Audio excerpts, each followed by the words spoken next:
Nous allons voir dans cette vidéo formation comment regarder et modifier les propriétés de votre document Excel 2010.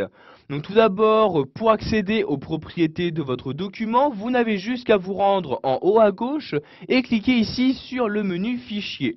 Une fois ce menu fichier ouvert, vous allez avoir ici donc dans la catégorie Information, tout à droite, les différentes propriétés disponibles pour votre document. Donc vous voyez ici, vous avez donc par exemple un aperçu. Donc si vous cliquez sur cet aperçu, vous allez automatiquement revenir à votre document. Donc vous voyez, je clique ici et vous voyez donc je suis maintenant revenu donc à mon document. Je vais de nouveau me rendre en haut à gauche et cliquer ici sur Fichier comme ceci. Donc maintenant, nous allons nous intéresser aux différentes propriétés disponibles. Donc par exemple, vous pouvez voir dans les propriétés combien donc de place prend votre document. Donc vous voyez par exemple ici, mon document actuel prend 18 kilooctets. Vous avez également la possibilité d'ajouter un titre à votre document. Donc ceci est très utile si par exemple vous souhaitez par la suite le partager. Donc je clique ici sur ajouter un titre et maintenant j'ajoute le titre que je souhaite. Donc par exemple je vais écrire ici tableau de l'entreprise comme ceci. Donc je saisis donc les caractères à l'aide de mon clavier. J'appuie ensuite sur la touche entrée de mon clavier. Donc vous voyez, je clique maintenant en dehors du cadre et vous voyez donc que j'ai bien inséré le titre que je souhaitais. Vous pouvez de cette même manière ajouter des balises ou encore des catégories à votre document. Donc par exemple ici je souhaite ajouter une catégorie, je clique ici sur ajouter une catégorie et par exemple ici je vais ajouter la catégorie travail. Je crée donc travail, je clique maintenant en dehors et voyez la catégorie a bien été insérée. À partir des propriétés de votre document, vous avez également accès à différentes dates.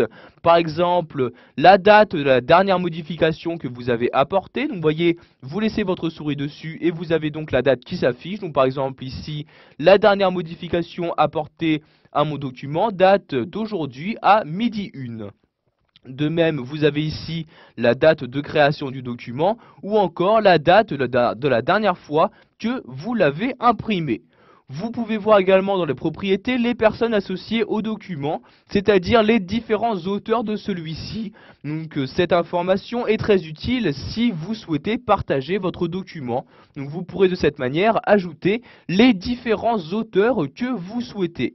Pour afficher toutes les propriétés disponibles, nous allons cliquer ici sur afficher toutes les propriétés et vous avez maintenant vraiment toutes les propriétés disponibles pour votre document.